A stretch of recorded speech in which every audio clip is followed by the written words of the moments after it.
नमस्कार दोस्तों, ढोल में पुल चैनल में आप सब मित्रों का हार्दिक स्वागत करता हूं। दोस्तों, आपको विदित होगा कि वैदिक यज्ञों में भारी मात्रा में, बड़ी संख्या में पशुओं की बलि दी जाती थी। पशु कोई भी हो सकते थे, लेकिन उनमें बकरी, बकरे, भैंस, गाय और घोड़े, इनकी बलि ज़्यादा होती थी। और कुछ मात्रा में फिर गायों की भी बलि होती थी, जिन्हें गोमेद कहा जाता था, गोमेद यज्ञ। और कहीं कहीं नरमेध यज्ञ का भी वर्णन आता है, जिसमें कि मनुष्यों की बलि दी जाती थी। दोस्तों, इन शास्त्रों में, इन ग्रंथों में कई जगह पर नरमेध यज्ञ का भी वर्णन आया है। तो दोस्तों, हम देखते हैं कि गाय के प्रति हमारी अपार श्रद्धा है।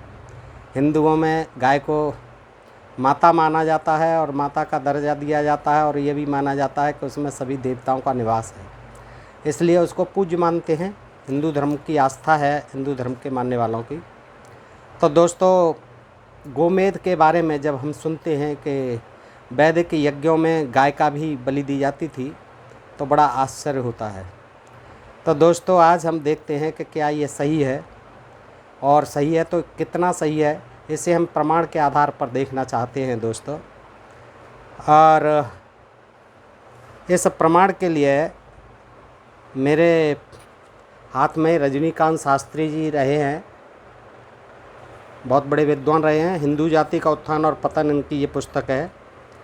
तो इसमें जो है कई बलियों का, जो यज्ञों का वर्णन मिलता है दोस्तों। और इसमें गोमेद के बारे में भी बहुत अच्छा वर्णन दिया हुआ है। तो आइए सुनते हैं इस पुस्तक के हवाले से। पृष्ठ 140-41 पर है, गोमेद नाम से है।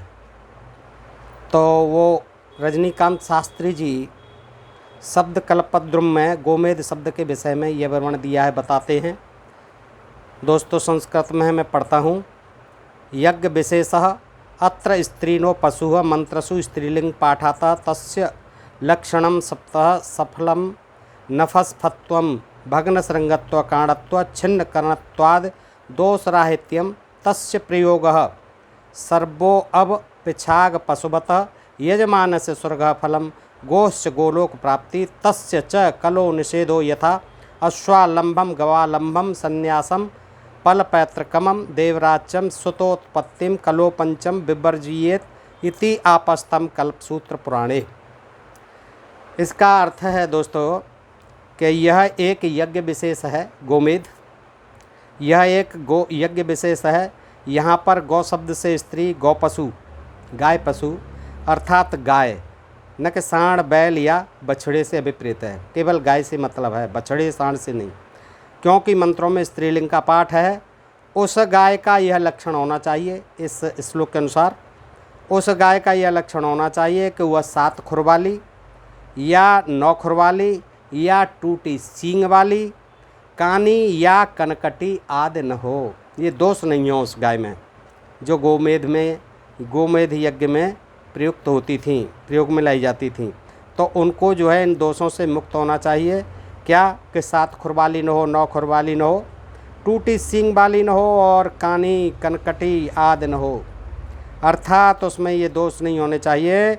उसका समूचा प्रयोग छाग पशु यानी बकरा की तरह होना चाहिए। जैसे बकरे की बलि दी जाती है, वैसे ही उसका समूचा प्रयोग बकरे की तरह होना चाहिए, अर्थात गाय के साथ वध आदि सब वे ही व्यवहार होने चाहिए जो बकरे के साथ होते हैं।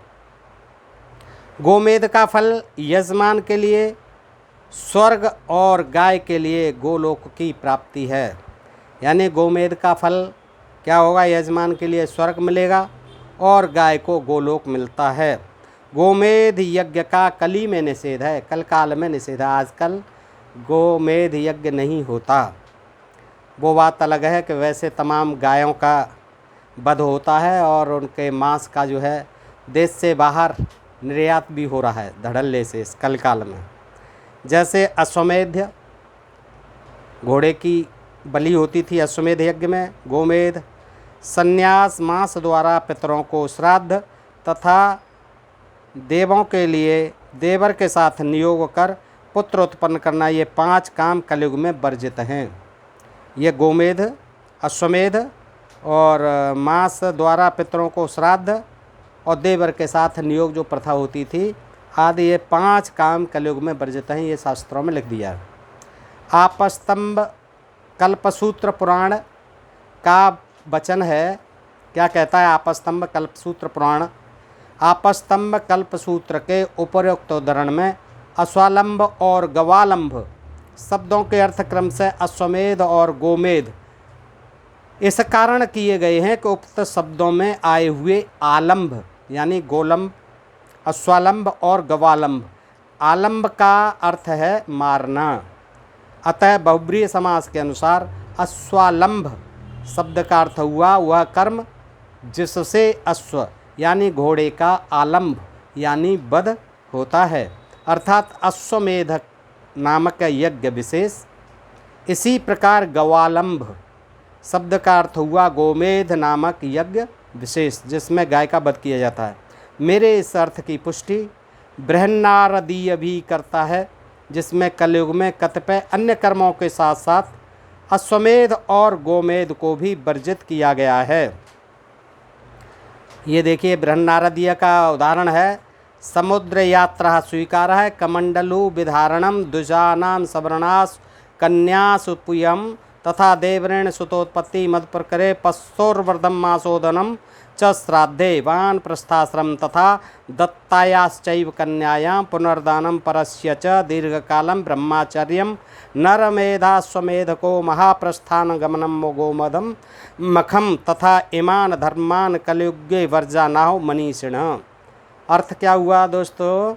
इसका अर्थ हुआ समुद्र यात्रा, संन्यास ग्रहण, दुजातियों का असवर्ण कन्याओं के साथ विवाह, देवर से सुत उत्पादन यानी नियोग प्रथा, मधुपर्क में पशु का वध, श्राद्ध में मांस का पिंडदान, वानस्थाश्रम जो कन्या एक बार दान कर दी गई पुनः उसका किसी दूसरे वर को दान करना, दीर्घ काल तक ब्रह्मचर्य व्रत धारण करना, नरमेध तथा अश्वमेध महाप्रस्थान गमनम अर्थात शास्त्रोक्त विधि से आत्मघात एवं गौमेध इन धर्मों को आचार्यों ने कलयुग में वर्जित किया है। कलयुग में नहीं होते, ये वर्जित कर दिए गए सारी चीज़ें। समुद्र यात्रा है, संन्यास ग्रहण करना, दुजातियों का असवर्ण कन्याओं से विवाह करना, देवर से नियोग प्रथा से संतान उत्पादन करना, मधुपर्क जो होता था पहले अतिथियों के आने पर मांस का उसमें पुट होता था, तो मधुपर्क में पशु का वध होता था तो वो निषेध कर दिया गया। श्राद्धों में मांस का पिंडदान नहीं होता है, ये वर्जित है। वानप्रस्थाश्रम भी वर्जित है। अब जो है गृहस्थ के बाद वानप्रस्थाश्रम में नहीं जाते। जो कन्या एक बार दान कर दी गई हो पुनः उसका किसी दूसरे वर को दान नहीं होता है। दीर्घ काल तक ब्रह्मचर्य व्रत धारण करना कोई नहीं करता है। नरमेध और अश्वमेध अर्थात ये गोमेध इन धर्मों को आचार्यों ने कलयुग में वर्जित किया है। शब्द कल्पद्रुम में अमरकोश का हवाला देते हुए आलंब शब्द के अर्थ मारण तथा वध लिखे हैं, पर आपटे जी के संस्कृत अंग्रेजी कोशानुसार आलंब शब्द के पकड़ना, टचिंग स्पर्श करना, जड़ से उखाड़ फेंकना, किलिंग मारना, वध करना आदि कई अर्थ होते हैं। अतः आलंब, गवालंब, अश्वालंब ये उसका उदाहरण क्लियर करते हैं दोस्तों। अतः आलंब शब्द के विभिन्न अर्थ होते हुए प्रसंगानुसार जो अर्थ गोमेध शब्द का है वही अर्थ गवालंब शब्द का भी है और वह अर्थ गोवध परक है, गोवध से ही परिचय देता है। क्योंकि यदि ऐसा अर्थ नहीं होता तो पूर्वोक्त आपस्तंभ कल्पसूत्र गोमेध यज्ञ को गवालंब शब्द के द्वारा और बृहन्नारदीय स्पष्ट रूप से गोमेध शब्द के ही द्वारा कलयुग के लिए मना क्यों करते। रजनीकांत शास्त्री जी अपनी बात को पुष्ट करते हैं दोस्तों इस तरह से। और गोमेध यज्ञ में गाय के लिए जो गोलोक प्राप्त रूप फल बनाया गया है उसकी संगत गोवध परक अर्थ के अभाव में कैसे लगती। अतएव यह निश्चित है कि अश्वालंब और गवालंब शब्दों में आलम्ब शब्द का अर्थ वध ही है, यानी गाय का वध और घोड़े का वध। अश्वमेध, गौमेध, ये जो है उन्होंने रजनीकांत शास्त्री जी ने स्पष्ट किया है। तो गोमेध यज्ञ का विख्यात उदाहरण हमें चंद्रवंशीय नरेश रतन तथा राजा दुष्यंत और रानी शकुंतला के वंशधर राजा रंतदेव का किया हुआ तथा अन्य सभी यज्ञों को मात करने वाले गोमेध यज्ञ का मिलता है। राजा रंतदेव जो कि दुष्यंत और रानी शकुंतला के वंशधर थे, उन्होंने जो गोमेध किया था वो पुराणों में और ग्रंथों में तमाम वर्णित है, प्रमुख रूप से वर्णित है दोस्तों। तो जिसमें इतनी गायें काटी गई कि कहते हैं कि उनके चाम के ढेर से निकले हुए लहू की धारा से चर्मण्यवती नाम की एक नदी ही उत्पन्न हो गई। इस चर्मण्यवती को आजकल चंबल कहते हैं। दोस्तों आपने बहुतों ने देखा होगा, तो जो चर्मण्यवती नदी का उल्लेख मिलता है शास्त्रों में, वही आजकल की चंबल है।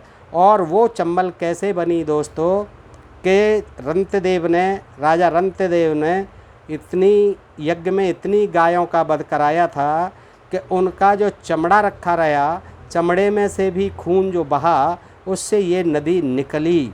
तो इस तरह का शास्त्रों में उल्लेख है। तो चर्मण्यवती को आजकल चंबल कहते हैं, जो बुंदेलखंड में बहती है। महाकवि कालिदास कृत मेघदूत लिखी कालिदास जी ने, उसमें पूर्वार्ध श्लोक 45 तथा मल्लिकानाथ की टीका का संबंधित अंश पढ़िए। आराध्येन सर्वणभवम देवमुल्लांग ताध्वा सिद्ध द्वंद्वैर्जलकण भया द्वीणम विमुक्त मार्गः व्यालंबेथा सुरभित नयना लंबजा मान यिष्यनः श्रोता मूल्यानाम भूमि परिणताम रंतदेवन्यम कीर्तनम। 45वां श्लोक। इसका अर्थ है दोस्तों, यक्ष मेघ से कहता है कुछ दूर जाकर स्कंद देव की आराधना करना। वीणा धारण किए हुए सिद्धों की जोड़ियाँ जो वीणा बजाकर गान करते हुए उक्त देव की आराधना के लिए आए रहेंगे, जलकण के भय से तुम्हारे रास्ते पर से हट जाएंगे, क्योंकि जलकर पड़ने पर वीणा का शब्द शिथिल पड़ जाता है। पुनः गायों के वध करने से उत्पन्न तथा भूलोक में नदी चर्मण्यवती के रूप में परिणत राजा रंतदेव की कीर्ति का सम्मान करने के अभिप्राय से लटक कर उतर जाना।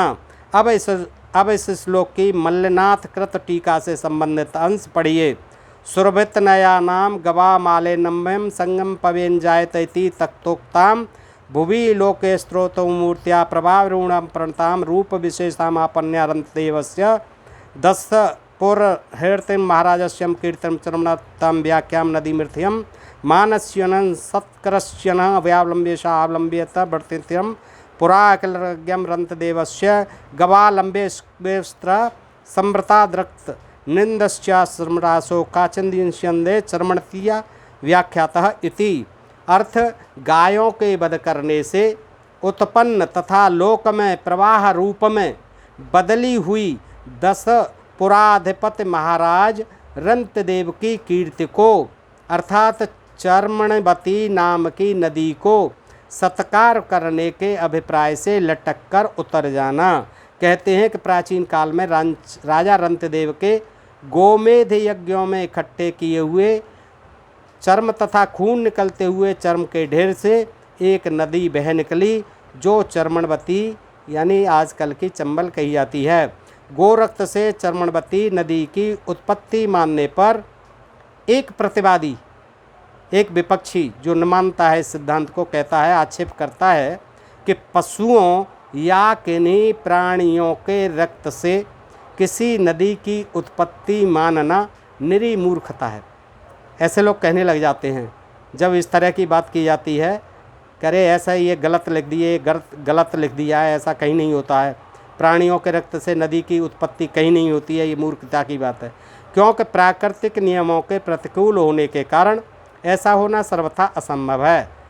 तो गत यूरोपीय महासमर में न मालूम कितने घोड़े और योद्धा मारे गए, परंतु उनके खून से कोई भी नदी नहीं बही।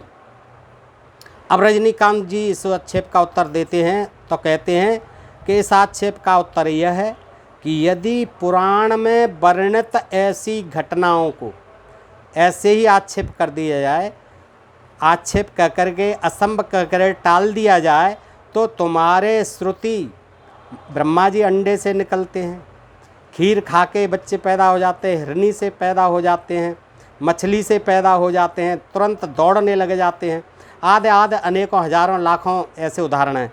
तो आगे ये कहते हैं कि ऐसा संभव कहकर टाल दोगे तो तुम्हारे श्रुति, स्मृति, उपनिषद, ब्राह्मण आदि सभी ग्रंथ इस प्रकार के दोष से दूषित होने के कारण उनके भी कतिपय अंशों को तुम्हें असंभव बातों के वर्णन करने के कारण छोड़ देना पड़ेगा। इन सब बातों को हनुमान जी सूर्य को निगल गए, दौड़ करके जो है हिमालय पहाड़ से पर्वत को उखाड़ लाए, आदि आदि अनेकों बातें हैं। तो इन सबको आपको फिर जब गायों के खून से चर्मणती नदी नहीं बन सकती मान लिया, तो फिर ये सारी चीज़ें आपको नहीं माननी पड़ेंगी। अथर्ववेद कांड 8 अनुवाक 5 सूक्त 11 मंत्र 1 2 10 11 पर जो नीचे दे गए हैं विचार करो। उसका अर्थ है श्लोकों का कि वह गोरूप धरा पृथ्वी असुरों के पास गई। गोरूप धरा यानी पृथ्वी जो है असुरों के पास गई, और इधर आओ ऐसा कहकर असुरों ने धरा को बुलाया। पृथ्वी गौ का रूप रख के गई थी और असुरों ने बुलाया। प्रहलाद का पुत्र विरोचन उसका बछड़ा बना था गाय का, और पृथ्वी पात्र बनी। फिर उस पृथ्वी का वैवस्वत मनु बछड़ा और पृथ्वी पात्र बनी। बेन के पुत्र पृथु ने उस गोरूप धरा पृथ्वी से खेती और तृष्णादि को दोहा। अथर्ववेद के नहीं मंत्रों में जो पृथ्वी की गोरूप तथा विरोचन और वैवस्वत मनु को बछड़ा बनना, फिर पृथु का उस गोरूप धरा पृथ्वी से कृषि और फसल का धोकर निकाल लेना लिखा है। तो ये सब असंभव होने के कारण मिथ्या है, बकवास है। तो पुनः मनुस्मृति अध्याय 10 श्लोक 72 में लिखा है कि यस्माद् द्विज प्रभावेण तिर्यग्जा ऋष्यो अभवन पूजितास् प्रशास्तास् तस्माद् द्विजम प्रशस्यते। 72वां श्लोक है मनुस्मृति अध्याय 10 श्लोक 72। इसका अर्थ है दोस्तों, चूँकि पशुओं से भी उत्पन्न लोग, देखिए कहते हैं बीज के प्रभाव में पूजित और श्रेष्ठ ऋषि हो गए, अतः क्षेत्र से बीज श्रेष्ठ है। त्रिग्जा पर कुलुक भट्ट की टीका पढ़िए। त्रिग्जात हरणाद्या जात्या अपि ऋश्रृंगाद्या मुनित्वां प्राप्तः, अर्थात पशु जात हरणी आदि में उत्पन्न श्रृंग ऋषि आदि मुनित्व को प्राप्त हो गए। यहाँ हरणी आदि पशुओं में जो ऋषि श्रृंगादिकों का उत्पन्न होना लिखा है वह प्राकृतिक नियमों के प्रतिकूल तथा असंभव होने के कारण मानने योग्य नहीं है। क्यों मानते हो फिर?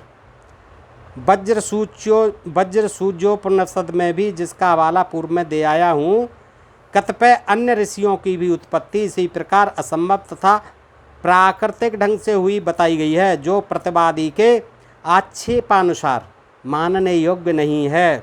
यदि ऐसे ऐसे आक्षेपों पर ध्यान दिया जाए तो श्रुति, स्मृति, उपनिषद आदि सभी ग्रंथों में अप्राकृतिक प्रतीत होने वाली घटनाओं को समझने के लिए कुछ अपनी अकल से भी काम लेना चाहिए। पहले चर्मणवती नदी की ही उत्पत्ति विषय कथा लीजिए। राजा रंतिदेव ने जिस स्थान पर गौमेध यज्ञ किया था वहाँ पर विंध्य पर्वत से निकला हुआ कोई अप्रसिद्ध तथा नाम रहित सोता जल का बहता होगा, जिसमें वध की हुई गायों के चाम फेंक दिए गए होंगे, जिनसे बहते हुए रक्त के कारण वह सोता सर्वत्र रक्तमय हो गया होगा। उसमें गया होगा खून थोड़े से बहते हुए सोते में। तो राजा रंतिदेव जैसे जगत प्रसिद्ध राजा के उस सोते के तट पर गोमेध यज्ञ करने के कारण उस सोते का महत्व तभी से बढ़ गया होगा, चर्चित हो गया होगा, विख्यात हो गया होगा, और उसमें चाम फेंके जाने के कारण उस नाम रहित सोते का नाम तभी से चर्मणवती पड़ गया। चर्मणवती पड़ गया उस राजा रंतदेव के यज्ञ से संबंधित होने के कारण। यही इस असंभव तथा अप्राकृतिक समझी जाने वाली घटना की सरल तथा बुद्धिगम्य व्याख्या है। इसी प्रकार राजा पृथु का गोरूप धरा पृथ्वी के वैवस्वत मनु को बछड़ा बनाकर तृण और कृष दुहने का ये अर्थ है कि उन्होंने वैवस्वत मनु के द्वारा पृथ्वी पर लगे हुए जंगलों और झाड़ियों को साफ कराकर तथा उसे जोत बोकर उसमें फसल उत्पन्न की और हिरणी आदि तिरक योनि में ऋषि श्रृंगादिकों के उत्पन्न होने का, ये भी देखिए जो हिरणी से बता दिए गए ऋषि श्रृंग, उसका कारण क्या था, ये अर्थ है। उसका मतलब ये है कि हरिणी आदि नामों से अनार्य तथा असभ्य जंगली जातियों की स्त्रियां अभिप्रेत हैं। ऐसे ही नाम होते थे अनार्य जातियों के, स्त्री जातियों के, जनजातियों के, पशुओं के नाम पर, पक्षियों के नाम पर। तो हिरणी से जो ऋषि श्रृंग बताए जाते हैं वो हिरणी पशु न होकर ये कोई जंगली जाति थी। संस्कृत विहीन जातियों में जंगली जाति थी, अनार्य जाति थी। तथा पुरुषों के नाम पशु पक्षियों की तरह रखे जाते हैं, क्योंकि इन संस्कृतहीन जातियों में पुरुषों के नाम भी और स्त्रियों के नाम भी पशु पक्षियों की तरह रखे जाते हैं, जैसे सुगिया, कबूतरी, बिलैया, नेउर, बिल्लर आदि। आज भी ये ऐसे नाम मिलते हैं जनजातियों में। अतः गोचर्म के रक्त से चर्मणवती नदी की उत्पत्ति का यही तात्विक अर्थ है कि जो अभिक्रिया है और जो सर्वथा संभव, सर्वथा प्राकृतिक, सर्वथा बुद्धिगम, अतः सर्वथा मान्य है। एक पुनः तैत्तरीय ब्राह्मण के उक्त निर्देश पर ही गोपशु विषयक निम्नलिखित कथन देखिए। गोपशु विषयक निम्नलिखित कथन देखिए तैत्तरीय ब्राह्मण ग्रंथ में कि गाभा लभते यज्ञो वेगो यज्ञमेवा लभते अथो अन्नम वेगो अन्नमेवा रुणंधे। अर्थ यजमान गोपशु को मर्यादा पूर्वक संग्रह करे। गोपशु यज्ञ का कारण होने से यज्ञ स्वरूप है, जिसको यज्ञ में प्रयुक्त किया जाता था, ये प्रयोग में लाया जाता था।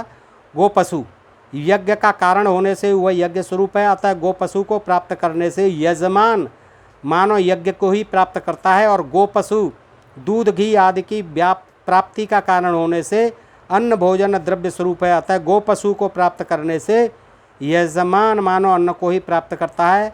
इस पर सायण भाष्य पढ़िए। हे धेनु भूमि इत्यादि इस वचन में गो शब्द से गोपशु का विधान है। वह गोपस यज्ञ का कारण होने से यज्ञ स्वरूप है। इस पर शंका ये हो सकती है कि यदि घोड़ा और गाय इतने उपयोगी और महत्वपूर्ण प्राणी हैं तो उन्हें यज्ञ में क्यों मारा जाता था। इस शंका का सरल समाधान यही है कि मनुष्य का स्वभाव है कि वह अपनी असीम श्रद्धा भक्ति के कारण देवता को प्रसन्न करने के लिए अपनी सबसे अच्छी और प्यारी वस्तु को ही अर्पण करता है। जैसे कि मुसलमानों में कुर्बानी के नाम पर बकरों की बलि दी जाती है, ऐसे ही हिंदुओं में उस समय पशुओं की जो बलि दी जाती थी वो इसी कारण दी जाती थी कि घोड़ा, गाय, बकरा आदि पशु उनके बहुत प्रिय होते थे। तो अर्पण करना है, सबसे अच्छी और प्यारी वस्तु को अपने देवता को प्रसन्न करने के लिए अर्पण करना है, न कि किसी हेय वस्तु को, किसी गंदे जानवर को, अखाद्य जानवर को भेंट नहीं किया जाता था यज्ञों में। प्राचीन हिंदुओं का पूरा विश्वास था, जैसा कि आजकल भी दुर्गा देवी के मंदिरों में बकरा काटने और कटवाने वाले हिंदुओं का है कि उनके इष्ट देव प्रसन्न होंगे, काली माँ प्रसन्न होंगी, दुर्गा देवी प्रसन्न होंगी, तो उन्हें एक गाय के बदले हजारों घोड़ों और गायों की लागत का लाभ पहुँचाएंगे। ये स्वार्थ भी छिपा होता था कि हमें फ़ायदा होगा। प्राचीन काल के राजा लोग इस आशा और विश्वास पर 100 अश्वमेध यज्ञ किया करते थे कि उन्हें इंद्र का पद मिलेगा, जो उक्त यज्ञों में वध किए हुए 100 गुणों की तुलना में उनसे असंख्य गुना मूल्यवान पदार्थ समझा जाता था, प्राप्त होगा। 100 अश्वमेध यज्ञ में करोड़ों रुपयों की, करोड़ों मुद्राओं की उस समय खर्चा होता था, खूब लुटाते थे राजा लोग, और 100 घोड़े तो चले ही जाते थे उनके। तो वो उनका ये ऐसा मानना था कि हमें इंद्र की पदवी मिलेगी, स्वर्ग के राजा बनेंगे, और वहाँ हमें सारे ठाट बाट, सारे सुख भोग भी मिलेंगे। इसलिए जो सभी राजा इस युधिष्ठिर तक ने किया और रामचंद्र जी की प्राप्ति के लिए अश्वमेध यज्ञ जो है दशरथ जी ने किया, रंतदेव ने तमाम गोमेध यज्ञ किया, अन्य तमाम जो है राजाओं के, सभी राजाओं के मिलते हैं इस तरह के वर्णन हमारे धर्मशास्त्रों में।